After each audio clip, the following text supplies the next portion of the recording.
Hi, let's take a look at my drum kit setup for this project. If you notice, it's pretty much how 90% of kits will be set up, the most basic. And that's the reason behind this choice, because all of you at home will be able to relate really well. So simple setup, I have a bass drum snare, 3 toms, my 2 toms that are mounted on the bass drum and 1 floor tom, right? I have a hi-hat, crash, splash, and a ride. Now, what I've done is I've put this tambourine on my hi-hat. To my left, I have a block section, and I have a cowbell mounted on my ride.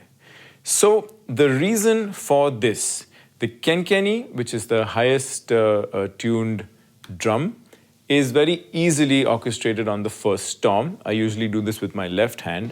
I mean, there's easy movement here, so I can play the kenkeni easily and move to the snare rather easily with this movement. The sangban is usually on tom 2, and the dununba is usually on the floor tom, or sometimes on my bass drum. That depends and varies from rhythm to rhythm, so you'll see as you go through the videos in this series. That's pretty much my major orchestration strategy.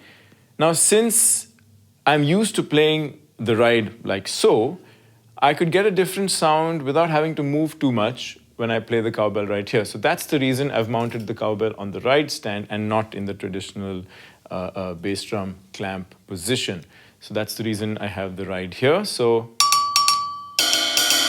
easier access, right? That's pretty much the key here, to access things easily without having to move too much, especially since the movements to play all these dunun parts together are new. And so the closer you place newer sounds, the easier you'll be able to access them. Which is why also, if you come here to my left, you'll see the blocks placed very close to my hi-hat. So when my hi-hat is playing a pulse, I can easily access the bells, the blocks, and get a different sound without having to move too much with my left hand, right? You can, of course, feel free to explore this, but here's a little glimpse into my strategy for doing this. So what's the best way to consume these videos? Now, after having gone through the dunun demonstration and the djembe ensemble video, the best thing would be to listen for each individual part and truly understand and sing that part. Because, you know, let's face it, if you can say it, you can play it. And we've all heard that one before.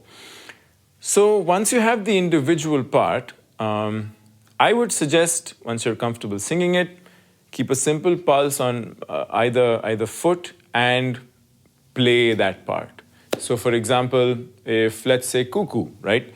The cuckoo part is 1, 2, 3, 4. Do-do, do-do, do-do, do-do, do-do, do-do, do-do, do-do.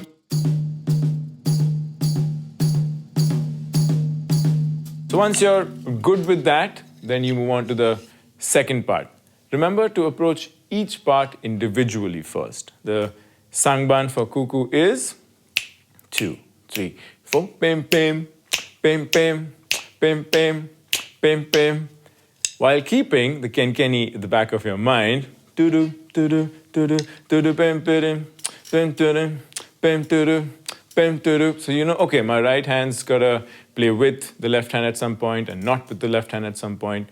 So you'll work out the, work out the nitty-gritties of that and then try to apply that, nothing else. 1 ostinato and the 2 toms, for example.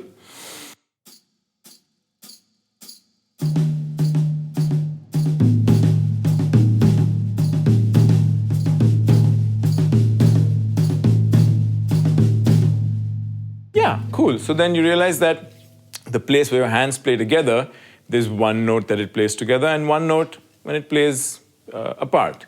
That's important to get. And so on and so forth, you build each part. Once you're comfortable individually, then you layer it onto the other. That'll help for sure.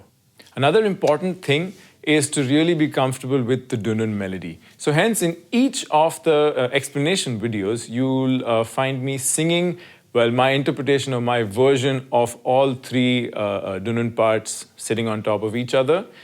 Find your voice or find your melody so that you're able to sing it comfortably with an ostinato going, preferably, and that'll help you in your orchestration and in the way you can play it.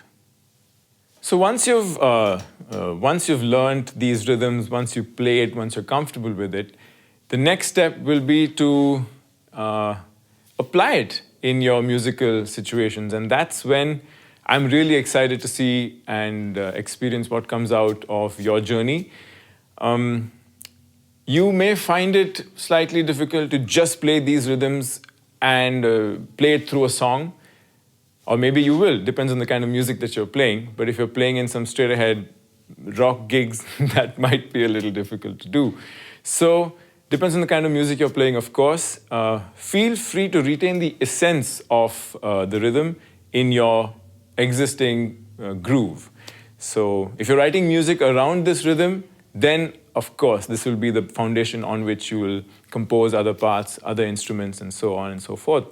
But remember that each rhythm has a crux which you can then retain in your traditional approach of kit playing, which is, hat, snare, and bass, and keeping maybe one of the tom parts. For me, however, the crux is usually the kenkenyo, usually the sangban. So I try to retain those parts and then add my own bits. So make it your own once you're comfortable with what's presented to you in this project.